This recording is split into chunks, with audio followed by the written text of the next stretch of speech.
Oh my boy, you didn't know I had aimbot. Oh, that's caught from. Not sure.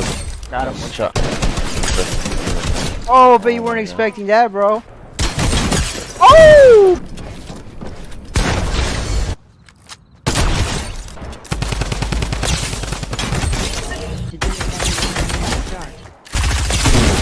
Oh! Oh my god.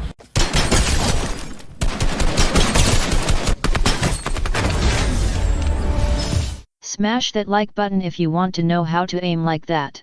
Yo, what is up, ladies and gentlemen? Today I am finally bringing you the sensitivity tutorial that so many of you guys have asked for over and over every day. I know it took so long, but when it comes to sensitivity tutorials, I like to make mine very in-depth and not just like quickly show my sensitivity. That's why it takes me so long to make them, but today we finally have time for that, so I'm going to show you guys. I'm going to go over all my sensitivities, all my controller binds, my controller attachments, basically just like all my other sensitivity videos, but updated for Chapter 2, Season 2. So first though, let me show you guys, a lot of people think that, you know, because I don't really build in normal games, that I can't actually build. I'm only all aim. The reality is, I'm actually pretty good in creative. I can hold my own against, you know, the average players, like, but the reason I don't build like this in normal games is that these are usually really bad habits to build like this in normal games, because you just don't have unlimited materials in normal Fortnite. But even though that's the case, I can still build like this in creative mode. I can still do, like, you know, really fast edits and stuff like that. I just don't really do it because, I don't know, that's not my thing, you know. My thing is just aimbotting and being having really good aim. Alright, so let's get right into it, showing you guys my controller sensitivities and everything that you need to have aim like mine. Alright, so first I'm going to go over my controller attachments. So this is my controller. I use a normal PlayStation 4 DualShock controller. On the controller, I have this thing called a Galaxy Control Freak. When you buy them, they come with two, but I only use the one on the right stick because I don't really need the one on the left stick. If you guys want to check these out, I actually just joined the affiliate program for Control Freaks. So if you use code Brock when you buy them, you get 10% off, and I get a commission off the purchase. So these are the Control Freaks. Basically what they do is they make this stick twice as long, and the longer the stick is, the more precise control you have over it. So you guys can see I can make these crazy, really tiny adjustments that you just can't do with a normal stick. But with the Control Freak, it lets you do these super fine-tuning adjustments. So when you're aiming at somebody and you just need to adjust your crosshair a little bit, it makes it possible to do that. And that's part of the reason, that's actually one of the biggest reasons my aim is so good, because ever since I got these, my aim has gotten a lot better. But I've been using them now for like a year, basically. I've had them for a really long time. So again, the link is in the description if you guys want to check them out. The next thing I use is called the FPS strikepack Dominator. So basically on the back of my controller, it's this paddle set thing that attaches to your controller. So basically it gives you these two paddles that when you click them, your controller will react to one of the paddles. So on my controller, when I click the left paddle, my controller jumps, and when I click the right paddle, my controller builds. That's why I get a lot of comments from people saying my hand cam is fake, because I don't actually press this button, but I'm actually just pressing my paddle. So this strike pack, I also have a link in the description to buy this. It's $39.99. If you use my link, you get 10% off. It works on PlayStation and PC, but to use it on PC, you need to watch the tutorials on YouTube on how to install strike pack for PC. If you get it for PlayStation though, it just immediately works right out the box. They also have a different one for Xbox. It's not the same one for Xbox controllers, so if you do want one for Xbox, you gotta make sure you buy the Xbox one. So again, the link to that is in the description, and you'll get 10% off your purchase if you use my link. I already have a whole video on the strike pack, so I'm not going to go over it anymore right now, but if you want to see it, I'll link the strike pack in the video cards at the top so that you can go check out that video where I completely do an unboxing and go over every feature it has.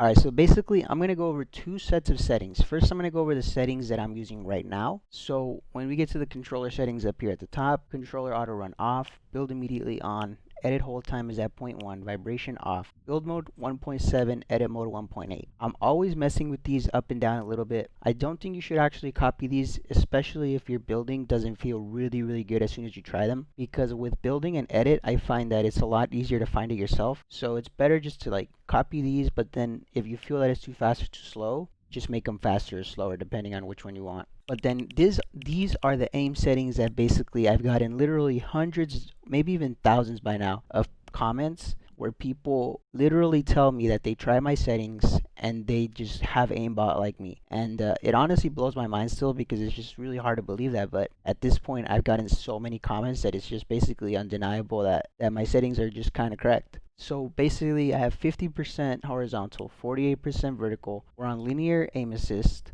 0, 0, 0. 14% ADS horizontal, 14% ADS vertical, 0, 0, 0 again. Again, linear, not exponential. If you like exponential, you know, stick with it, I guess. But personally, I think linear is way better. It's just so much cleaner builds and easier to get the hang of it. Aim assist strength, obviously at 100. Legacy look controls, that doesn't matter anymore because legacy is about to be removed from the game, which is kind of insane. I still can't really believe that they're gonna do that, but I guess now is the best time to switch. You know, might as well start learning linear. So basically, this right here has been the secret on how to have the crazy aim assist, is lowering your dead zone all the way down to 5. On this 5% dead zone, the aim assist is always active. Even if you're not moving your stick, because it's so sensitive, it still thinks that you're moving your stick and it tracks for you. So ever since I lowered it to 5%, I've been so much more consistent with my tracking with SMGs. The only downside is that most of you guys, if you do turn this on, your controller will drift like this by itself without you touching it. And if it does do that, then it means you either need to buy a new controller or raise your dead zone, because when this happens, it's just from having an old controller. It just happens to every controller eventually. So it hasn't started happening to mine yet, but once it does, I already have a new controller that I'm just gonna start using as soon as this one starts to break. And then enable foot controller, I turned it off after the last update because I feel like it was I felt that it was messing with aim assist, and somebody told me try turning it off, and I just never turned it back on because it was screwing up the aim assist after the last update. And then dead zone 1-1, these don't matter because foot controller's off. So basically, these are my controller settings. And then here are my binds, combat controls. I have switch mode on right arrow again because it's my paddle. Edit on left stick, crouch on right stick. Circle is my map because I don't use circle for anything else. And everything else is the default. I'm using custom controls, as you guys can see on the left side over here. It's very similar to Builder Pro, but just a couple things different. Under build controls, I have changed material trap on left arrow, pick trap on down arrow. That's how I place my launch pads. Switch mode again is right arrow, which is my paddle. And that's it for this one. Everything else is basically the same. Edit controls, L2 confirm, but I actually also use release to edit, so I don't actually press L2. I'll show you guys that in a second. And then R2 select. And then dead zones, again, is the same as the other dead zones, 12 and 5. The left dead zone doesn't really matter, but the right dead zone is the most important. It's really important. So this is, a lot of people don't know about these settings. Sprint by default, when you turn this on and you press forward, your character runs by itself. You don't need to do anything else. It will just completely start running by himself. You don't need to press L3 to make him run. So very useful setting for not needing a sprint bind. Another very useful setting, auto open doors. When you run into a door, the door will open by itself. Some people tell me your hand cam is fake because I don't press square to open doors anymore, but I just have this setting on. Auto pick up weapons. When you run over a gun, it automatically picks it up for you. Same thing with shields and bandages, stuff like that. Auto sort to the right means bandages and stuff all go to the right by themselves. So it's just a nice little option to not have to sort them yourself. Reset building choice on, turbo building on. So here's a confirm edit on release. What that one does is when you edit and you select, instead of having to select and then press L2 to confirm it, you can just let go of R2 and it finishes it for you. So you select your edit and then you just let it go, finishes the edit for you. Super nice setting, and makes your editing just a little bit faster. And then these are all creative mode, this don't matter. So there you guys have it. That is basically the settings that I'm using right now. If you try these settings and your controller is drifting, here is a picture of the settings I used to use before I switched to these. These settings are also very good according to what people have told me. A lot of people use these settings and they don't get controller drift because the dead zone is higher. So if you want to try these settings but then your controller starts doing this, try these settings that I just put a picture of on the screen, and they might work better for you. So there you guys have it. That is a quick settings video of my Season 2 Chapter 2 settings. I hope that was helpful to you guys. If it was, make sure you guys leave a like, comment, and hit that subscribe button. And don't forget to use code BROCK in the item shop. I will see you guys tomorrow morning at 6 a.m. sharp. Peace out, boys.